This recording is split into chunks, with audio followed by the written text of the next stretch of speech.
कल हमारे 7 क्वेश्चन हो गए थे। क्वेश्चन नंबर 8, अ मशीन depreciates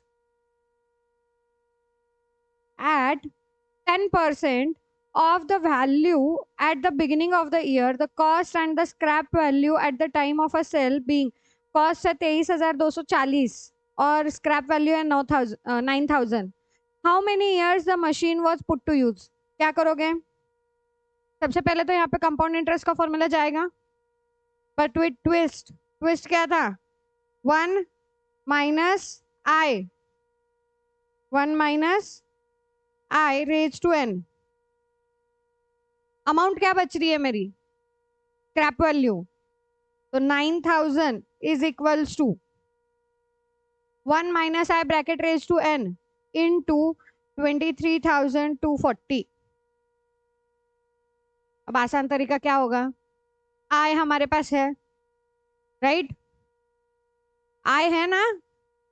हाँ, तो हम क्या करते हैं? 9,000 divided by cost. 9,000 divided by 23,240 कितना आया? कितना आया? 0.3872, राइट? अब ये कब आता है वो चेक करना है, राइट? तो 1 माइनस 0.1, 10% है ना rate of interest, into equal to press करना है और काउंट करते करते 3872 आता है तब तक. 1 2 3 4 5 6 7 8. 8 टाइम्स इक्वल टू प्रेस किया, इसका मतलब n क्या होगा? 9. Answer C. Clear? Next, a machine worth 4,90,740 is depreciated at a 15% on its opening value each year when its value reduced to the 2 lakh number of year. यहाँ पे भी again n निकालना है. अब क्या होगा? बस वैल्यूज बदल रहे हैं, मेथड वही है, और मेथड के साथ अब यहाँ पे वो भी चेंज आ रहा है. डायरेक्ट नहीं आएगा तुम्हारा आंसर, डायरेक्ट आंसर नहीं आएगा. तुमको क्या करना पड़ेगा? वो अंडर रूट वाला लेना पड़ेगा. तो पहले फैक्टर तो निकाल के रखो जो तुमको चाहिए. 4,90,000, sorry sorry sorry 2 lakh divided bye 4,90,740, right? Same तरीके में कितना आया? 0.4075. ये आना चाहिए. हाँ, और अब यहाँ पे 6 मंथ 7 मंथ 5 मंथ ऐसा कुछ दिया है. क्या करें हम? 7 डिवाइडेड बाय 12, ये कितना आ रहा है 7 मंथ्स का? 0.58333, राइट? वैसे ही 6 डिवाइडेड बाय 12 ये 0.5 एंड 5 डिवाइडेड बाय 12 ये आता है 0.416667. अब तुम यहाँ पे कोई भी एक से लेके जा सकते हो. ये क्लियर है ना? ये क्यों किया हमने? पॉइंट में क्यों निकाला? क्योंकि नंबर ऑफ मंथ्स अलग होंगे और यहाँ पे पॉइंट लेते हुए अलग आएगा. ठीक है, तो अब हमको क्या करना है? 1 माइनस 0.15, 0.85 आता है. बेस आ गया तुम्हारा 0.85. 0.85 अंडर रूट कितने बार? 12 टाइम्स. 1 2 3 4 5 6 7 8 9 10 11 12 माइनस 1 इनटू कौन सा लू? आर्बिट्री कोई भी एक सिलेक्ट करो. फर्स्ट ऑप्शन सिलेक्ट करना है क्या? फिर चेक करते हैं उसके आसपास आता है क्या. फर्स्ट ऑप्शन क्या आएगा? 4.5 प्लस 1 इंटू इक्वल टू 1 2 3 4 5 6 7 8 9 10 11 12. कितना आ रहा है? 0.4812 आ रहा है. आया क्या? कुछ और ही आया. अरे हमको ये लेके आना है, इतना लेके आना है. 0.4075 लेके आना है. इधर इधर हाईलाइट करती हूँ, रुको. ये यहाँ पे इतना लेके आना है. और उसके लिए ये बाकी हटा दूं क्या? इस क्वेश्चन का छोड़ के ये फैक्टर्स हटा देते हैं अपन एक बार के. ये 0.5। अब 4.6 पे तो 4.5 पे तो नहीं आ रहा, राइट? हाँ, और क्या बोलते आंसर जो आ रहा था वो 0.48 समथिंग आ रहा था। तो मैं डायरेक्ट फिफ्थ लास्ट वाला ऑप्शन चेक करूं, क्योंकि एक एक महीने से इतना चेंज नहीं आएगा। हाँ, तो डायरेक्टली फिफ्थ वाला ऑप्शन चेक करो। 0.85 under root 12 times 1 2 3 4 5 6 7 8 9 10 11 12 minus 1 into 5.58 58333 पूरा प्लस 1 इंटू इक्वल टू 1 2 3 4 5 6 7 8 9 10 11 12 आ गया, अप्रोक्सीमेशन में आया है, राइट? इतना आ रहा है 0.4035 आ रहा है, तो है ना आसपास, और अप्रोक्सीमेटली लिखा हुआ भी है, तो ऑप्शन डी। ये मैं तरीका बता रही हूँ कि तुम कैसे सोच सकते हो, अल्टीमेटली आंसर्स तुमको ही निकालने हैं। हाँ, तुम जाओगे कैसे इतना मैं बता सकती हूँ कि हाँ एक ऑप्शन चेक किया तो हर एक ऑप्शन चेक करना एग्जाम के टाइम पे पॉसिबल नहीं होता है। तो उधर थोड़ा सा दिमाग अपना लगा सकते हो कि अगर 4.5 पे नहीं आया तो उसके अगले एक एक महीने पे भी नहीं आएगा, तो वो दो ऑप्शन ड्रॉप करो। एलिमिनेट करना है हमको, आंसर करेक्ट भी टिक करना है, बट एलिमिनेशन भी आना चाहिए कि कौन सा ऑप्शन चेक करे और कौन से ऑप्शन नहीं चेक करना है। क्लियर? समझ आ गया ना? चलो आगे। हाँ, चलो नेक्स्ट। 11th 11th नहीं 10th। हाँ, अब ये भी सेम वैसे ही क्वेश्चन है, देखो। द मशीन वर्थ वर्थ तो सेम है, depreciate at a 15% on its opening value when its value reduced by 90%। अब reduced by 90% बोला है, तो इसका 90% कितना होता है? 490740 इंटू 90%, राइट? माइनस करो इसको, रिड्यूस्ड बाय बोला है ना, तो 49074, ये तुम्हारा सैल्वेज वैल्यू है ए। क्लियर? हाँ, इसको हम क्या करेंगे, डिवाइडेड बाय कॉस्ट, 10% आएगा। डिवाइडेड बाय कॉस्ट 10% आएगा ना, तो 0.1 आना चाहिए, राइट? 15% से ही जा रहा है, तो अगेन हमको फैक्टर कौन सा लेना है? 0.85 ब्रैकेट रेज टू एन।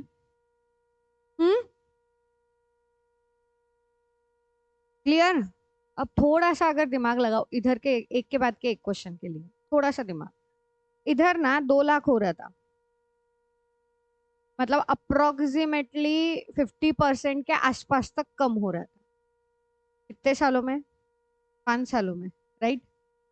5 साल और कुछ ऊपर के महीने, तो 90% कम हो रहा है, तो ये 14 ईयर्स 2 मंथ्स आएगा, ऐसे मुझे लग रहा है।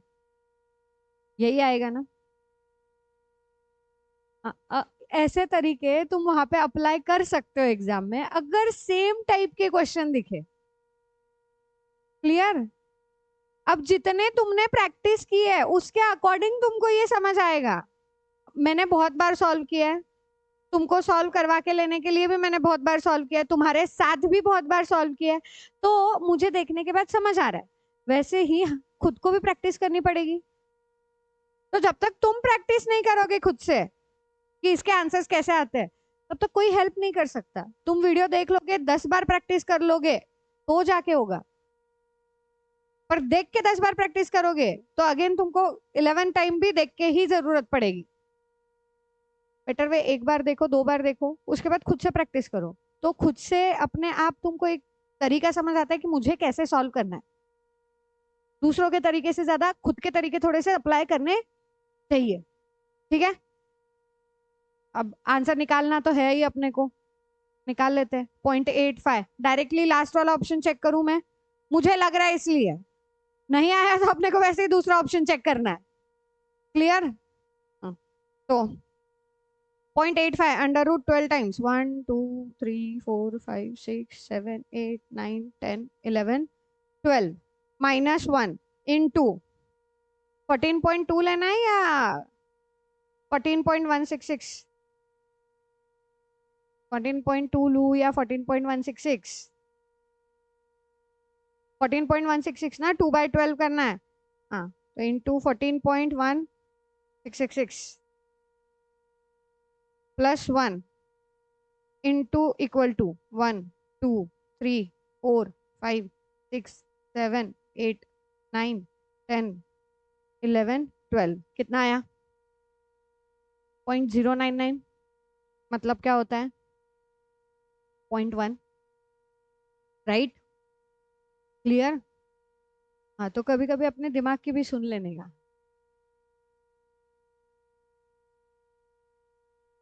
सॉरी, दिमाग की नहीं, दिल की सुन लेने का। दिल बोल रहा है ना कि वो रहेगा, तो पहले उसको चेक करने का। चलो आगे, next. Alibaba borrowed 6 lakh housing loan at a 6% payable in 20 annual installment। n मिल गया है मुझे 20, ठीक है। Commencing at the end of the first year, commencing at the end of the first year। अब यहां से एन्युटी शुरू हो गया, मतलब ये क्वेश्चन एन्युटी का है। How much amount annual payment, annual payment निकालना है। क्या करोगे? 6 लाख क्या है मेरा? प्रेजेंट वैल्यू है या फ्यूचर वैल्यू है? 6 लाख क्या है? प्रेजेंट वैल्यू है या फ्यूचर वैल्यू है? Present value. 6 lakh is present value. 6 lakh present value है, मुझे इंस्टॉलमेंट निकालना है। प्रेजेंट वैल्यू का फॉर्मूला क्या होता है? यहाँ पे लिखती हूँ, present value is equal to annuity into present value annuity factor, right. और हमको एन्युटी डिटरमाइन करना है, तो प्रेजेंट वैल्यू एन्युटी फैक्टर निकालना पड़ेगा, और फिर present value divided by present value annuity factor करना पड़ेगा। तो प्रेजेंट वैल्यू एन्युटी फैक्टर कितना? 6% 20 पे लेना है। कैसे निकालते हैं? 1 डिवाइडेड बाय 1.06 कितना टाइम इक्वल टू 20 टाइम्स। वहां से मेरे को क्या मिलेगा? लास्ट में क्या करना पड़ेगा? एन्युटी फैक्टर लेना है ना, तो जीटी हट गया ये पूरा। एन्युटी फैक्टर लेना है तो जीटी, राइट। करो चलो फिर। 1 डिवाइडेड बाय 1.06, 1 2 3 4 5 6 7 8 9 10 11 12 13 14 15 16 17 18 19 20 जीटी आ गया क्या answer? M plus 6 lakh divided by MRC equal to 52,310 exact आ रहा है। क्लियर? समझ आ गया? नेक्स्ट। और जितने बार भी सॉल्व करो, प्लीज कैलकुलेटर लेके खुद से कैलकुलेट करना। मैं कैलकुलेट कर रही हूँ, मैं आंसर निकाल के दे रही हूँ, इसका मतलब ये नहीं है कि खुद कैलकुलेट ना करो। Next, the sinking fund is created for redeeming debentures worth 5 lakh at the end of the 25 years. How much provision needs to be made out of a profit each year provided sinking fund investment earn 4%?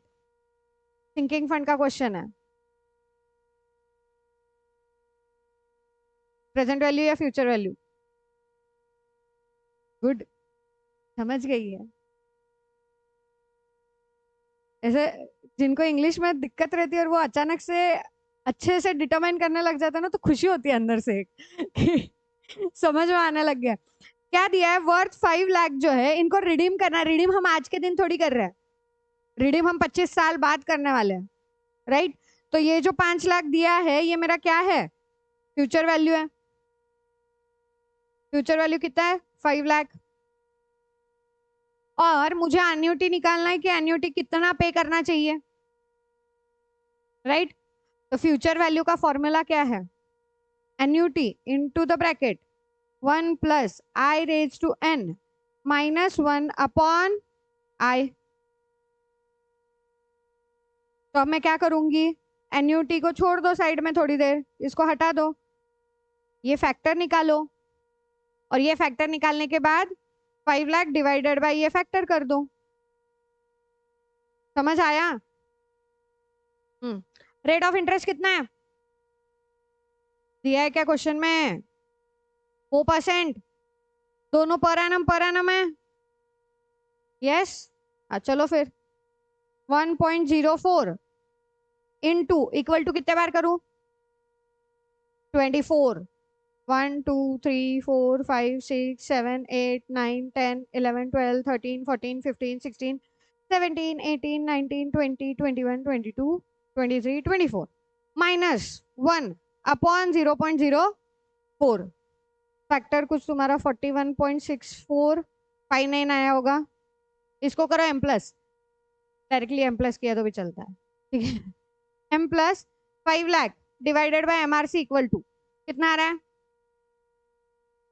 12,005। Approximation में किधर से नजदीक है? 12,006। मजा आ रहा है? ऐसे ऐसे क्वेश्चंस जल्दी जल्दी आने चाहिए, है ना? चलो आगे, next question.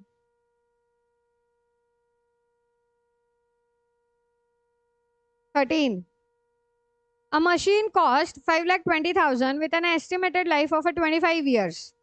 Yeah, a sinking fund is created to replace it by the model at a 25% higher cost after 25 years with a scrap realization of a 25,000. What amount should be set aside every year if the sinking fund investment accumulates 3.5% compound interest per annum? मुझे future value क्या होगी ये बताओ।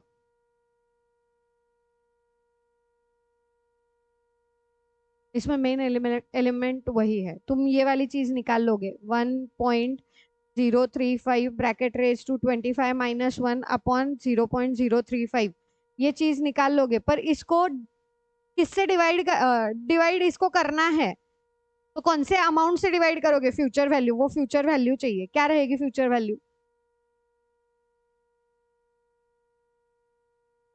हम्म future value क्या होगी?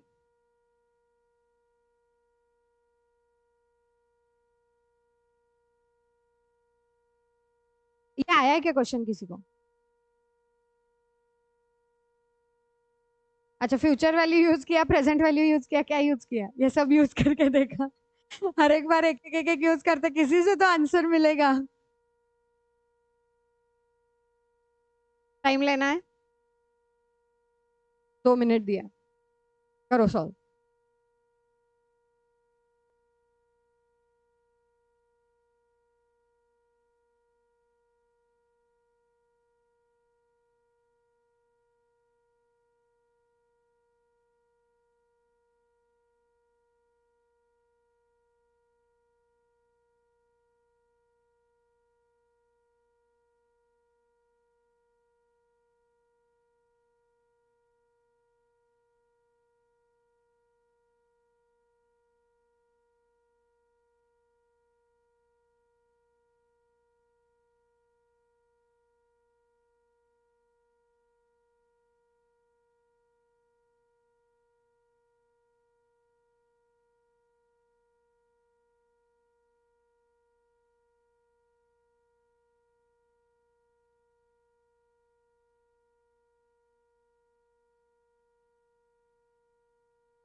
हम्म हो गया।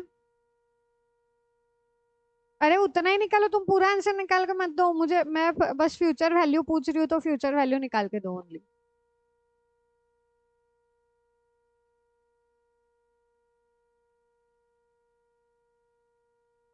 Reading, read the question again. कितना मस्त प्यारे तरीके से बोला है। 5,20,000 एस्टिमेटेड कॉस्ट है, ठीक है, नहीं सॉरी, 5,20,000 कॉस्ट है, और सिंकिंग फंड क्रिएट करना है 25 साल बाद। इसको जब हम सेल करेंगे और नया एसेट लेंगे, राइट, रिप्लेस करना मतलब यही होगा। हाँ, तो रिप्लेस जब कर रहे हैं तो सेल जब किया स्क्रैप मिल रहा है, स्क्रैप कितना मिल रहा है, 25,000, ठीक है। और नई जो एसेट आ रहा है, नया एसेट आ रहा है, वो कितने पे आ रहा है, अभी का जो कॉस्ट है उस पे 25% हायर, हायर बोला है ना, तो 5,20,000 पे 25% ऐड करो, करो कैलकुलेटर पे, 5,20,000 प्लस 25%,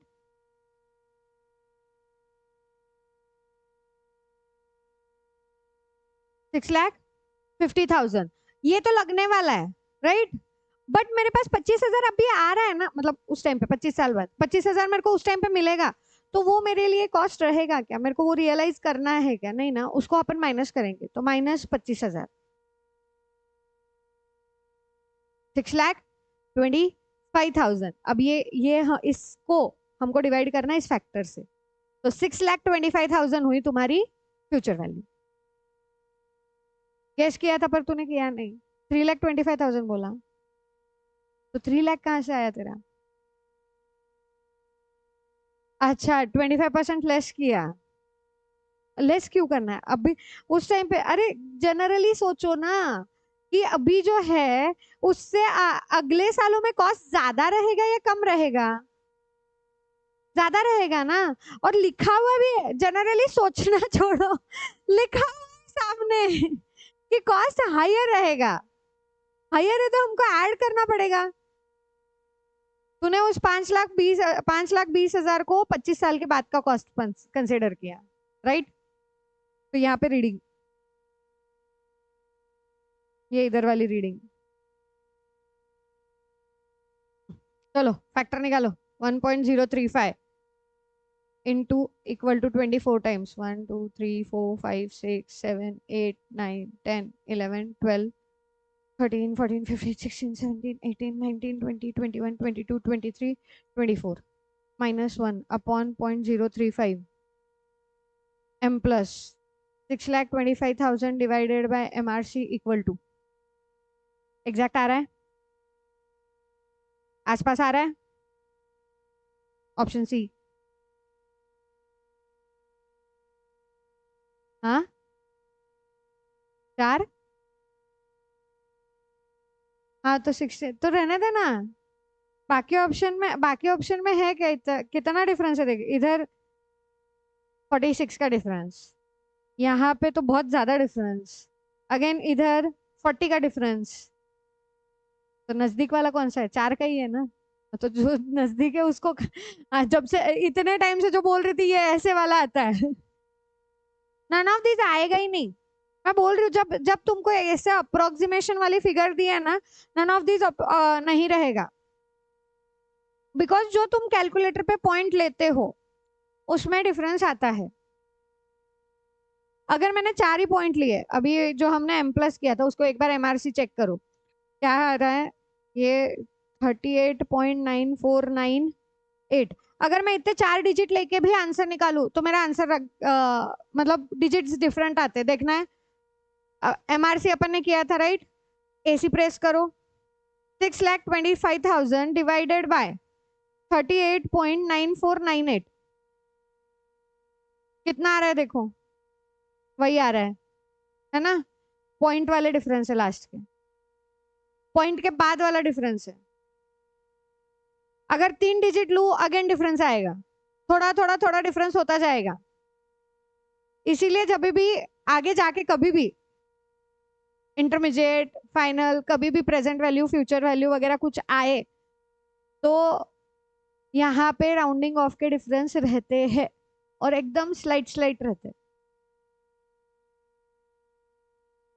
तो वही होगा, वही बोल रही हूँ ना। जैसे जैसे हम पॉइंट के बाद के डिजिट्स कम करते जाते हैं, डेसिमल्स कम करते जाते हैं, वैसे ही अप्रोक्सीमेशन बढ़ते बढ़ते जाता है।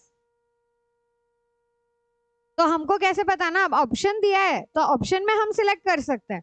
अगर यही चीज राइटिंग में मुझे लिखनी होती तो मैं क्या करती, राइटिंग में लिखना होता तो मैं 4 डिजिट लेके ही लिखती, मतलब उधर दिखाती तो उतना ही, पर मेरा कैलकुलेटर में यूज कर रही हूँ तो कैलकुलेटर पे तो मेरा पूरा डिजिट रहता है ना एम प्लस में, तो अप्रोक्सीमेशन आएगा ना उस चीज का। तो वो approximation present value future value में हमेशा होता है, हमेशा रहेगा। चलो आगे। हम्म, अब ये क्वेश्चन किसको समझा, 14th वाला आया है क्या किसी को? नहीं, इतने जल्दी नहीं बोले, उसको वापस रीड भी नहीं करना नहीं। सॉल्व करते हो, मैं एक बार रीड करूं, शायद तुमको कुछ जल्दी समझ आ जाए। चलो। द राजा एज्ड 40 विशेष his wife Rani to have 40 lakh at his death. If his expectation of a life is another 30 years, he starts making equal investment commencing now at a 3% compound interest per annum. How much he should invest annually? क्या है future value present value? Future value है, future value क्या है, 40 lakh. Future value is equal to 40 lakhs. N क्या लू, 30, and i 0.03। निकालो फिर। 1.03 into equal to 29 times, 1 2 3 4 9 10 11 12 15 17 18 20 28 29 minus 1 upon 0.03 M plus 40 lakh divided by MRC equal to कितना आया? 84077.03। Option D. मेरा तो आ गया, तुम्हारा आया क्या? अरे फ्यूचर वैल्यू में फ्यूचर वैल्यू का ही फॉर्मूला यूज करना पड़ता है रे, प्रेजेंट वैल्यू तो नहीं निकालते बेटा ना। क्या क्या किया वो बता चल। एक्स्ट्रा मल्टीप्लाई करेगा, फिर से स्टार्ट कर, होता ही है। मैथ्स का मजा है ही तो उसी में।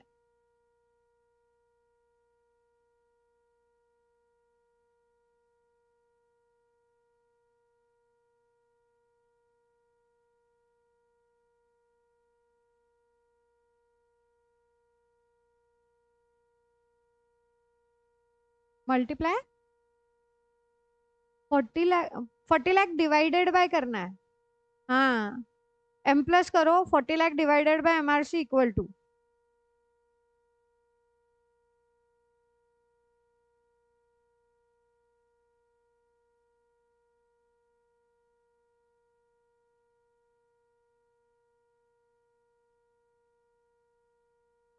हो गया क्या?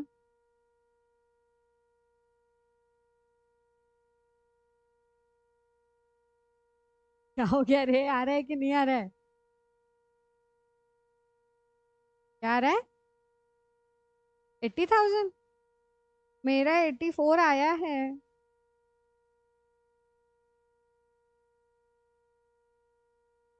88 आया है। अरे इतना डिफरेंस कहाँ से आ रहा है? फिर से कैलकुलेट करो, 1.03 into equal to 29 times,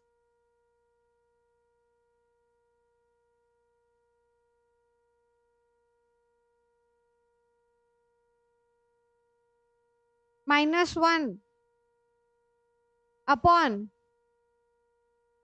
0.03 M plus 40 lakh. 40 lakh में जीरो कितने होते हैं? 40 के बाद 5। तो टोटल 6 जीरोस है 4 के बाद, हाँ तो वो ध्यान रखना। Divided by MRC. अब कैसे आया? ऐसे जानबूझ के मुझे बार बार पूछने लगाने वाले हो क्या तुम लोग? मजे ले रहे हो मजे। चलो last question. Apu retires at a 60 years receiving pension of 14,400 a year paid in half yearly installment for rest of his life after renocking his life expectancy to be 13 years. The interest rate is 4% per annum payable half yearly. The what single sum is equivalent to his pension? Question समझा?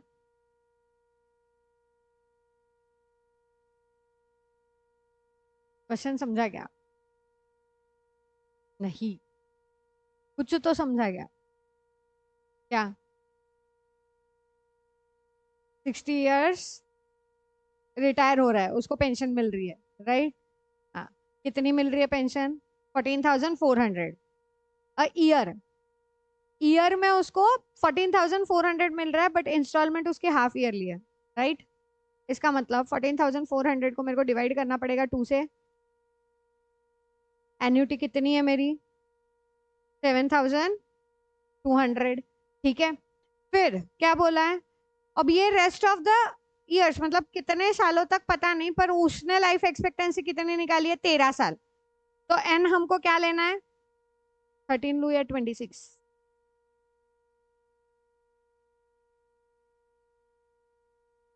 26। 26 आएगा। आई क्या लू? 4% या 2%? 2%। 4% per annum बोला है ना, तो 2%। अब सिंगल इक्विवेलेंट अमाउंट पूछा है। सिंगल इक्विवेलेंट अमाउंट मतलब क्या? ये एन्यूटी हो गया 7,200, तो फ्यूचर वैल्यू ऑफ एन्यूटी पूछा है, निकालो फ्यूचर वैल्यू ऑफ एन्यूटी। अब 7,200 मल्टीप्लाई करना है, डिवाइड नहीं, ठीक है? तो 1.02 इंटू एन 26 है तो 25 टाइम्स 1 2 3 4 5 6 7 8 9 10 11 12 13 14 15 16 17 18 19 20 21 22 23 24 25 माइनस 1 अपॉन 0.02 इंटू 7,200।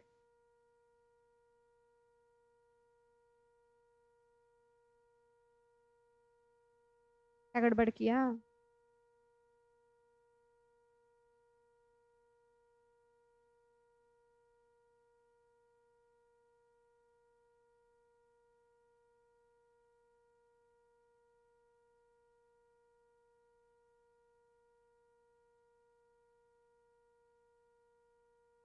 ओ,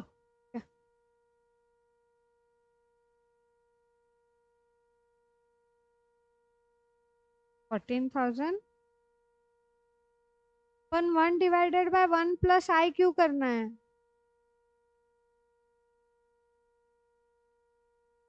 नहीं, मैं पूछ रही हूँ तू प्रेजेंट वैल्यू क्यों निकाल रहा है?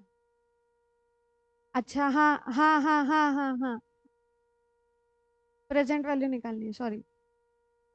अगर ये उसको उस टाइम पे ना मिले तो पेंशन मेरी आज के दिन पूरी मैं निकाल सकती हूँ ना एक साथ। इतने साल बाद ना मिले तो प्रेजेंट वैल्यू निकालो, राइट? 1 डिवाइडेड बाय 1.02 5 6 7 8 9 10 11 12 13 18 20 21 24 25 26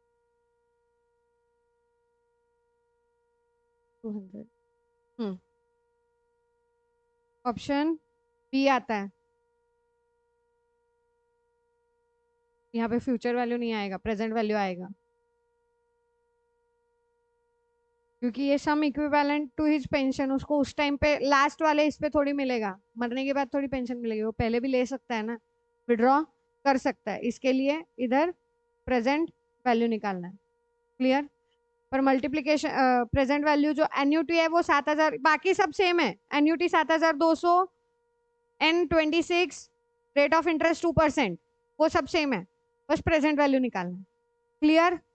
यहाँ पे हुआ तुम्हारा एडिशनल क्वेश्चन बैंक खत्म। इस चैप्टर में ना 2-4 चीजें याद रखो। कौन सी चीजें याद रखोगे? सबसे पहली चीज रीडिंग,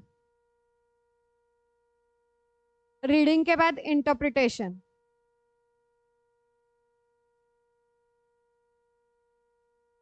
इसका इंटरप्रिटेशन आता क्या है? अगर हमने प्रेजेंट वैल्यू को फ्यूचर वैल्यू लिया, फ्यूचर वैल्यू को प्रेजेंट वैल्यू लिया, हम सोचते बैठेंगे और अल्टीमेटली हम करेंगे क्या? फ्यूचर वैल्यू से आया नहीं तो प्रेजेंट वैल्यू से आंसर निकालेंगे। अभी के लिए तो वो ठीक है, एग्जाम के लिए वो ठीक है, बट वहां पे भी टाइम वेस्ट हो रहा है एक्चुअली एग्जाम में, क्योंकि ये एक चैप्टर नहीं है जो तुम्हारा टाइम लेगा, बहुत सारे ऐसे चैप्टर है जो टाइम लेने वाला है। तो क्वेश्चंस के अकॉर्डिंग अगर मैं टाइम वेस्ट करूँ तो चलेगा क्या? नहीं। तो प्रैक्टिस करते वक्त हमको क्या करना है? सबसे पहले क्वेश्चन अच्छे से रीड करना है, उसको इंटरप्रेट करना है, हमको क्या क्या दिया है, प्रेजेंट वैल्यू दिया है, फ्यूचर वैल्यू दिया है, एन्यूटी है क्या? एन्यूटी है तो एन्यूटी वाला फॉर्मूला लगाना है, एन्यूटी नहीं है, सिंपली कंपाउंडिंग वाला है तो ओनली कंपाउंडिंग लगाना है, तो वो ध्यान रखना है। Rate of interest, conversion period, conversion कब करोगे? Quarterly payable, annually payable, half yearly payable, कौन सा है? इस पे भी रीडिंग पे ध्यान देना है। एंड देन हमको डेटा चाहिए, डेटा चाहिए कौन सा? प्रिंसिपल या प्रेजेंट वैल्यू, आई चाहिए, एन चाहिए, फ्यूचर वैल्यू क्या बोलते हैं, अमाउंट या फिर फ्यूचर वैल्यू। क्लियर? ये चीजें हमको चाहिए। अब इनमें से एक भी मिसिंग है तो मैं वहां पे पुट करके आंसर निकाल सकती हूँ। क्लियर? ये ध्यान रखना है इस चैप्टर के लिए, बिकॉज ये चैप्टर इंपॉर्टेंट है, ये अभी के लिए नहीं, ये पूरे पूरे के पूरे फाइनल तक के लिए ये इंपॉर्टेंट है। अगर तुमको इंटरप्रिटेशन यहाँ पे नहीं आया तो ऐसे समझ लेना फाइनेंशियल मैनेजमेंट में गड़बड़ होगी। तो यहाँ पे जितना टाइम मिल रहा है उसको टाइम दो, समझो, करो, तो आगे जाके तुमको वो प्रॉब्लम नहीं आएगी फाइनेंशियल मैनेजमेंट में। समझ जाएगा कौन सा फ्यूचर वैल्यू है, कौन सा प्रेजेंट वैल्यू है, किसको प्रेजेंट वैल्यू फैक्टर से मल्टीप्लाई करना है, किसको प्रेजेंट वैल्यू एन्युटी फैक्टर से मल्टीप्लाई करना है। क्लियर? चलो, प्रैक्टिस करते रहो, अच्छे से सॉल्विंग करो, वापस वापस रिपीट करो, हो जाएगा।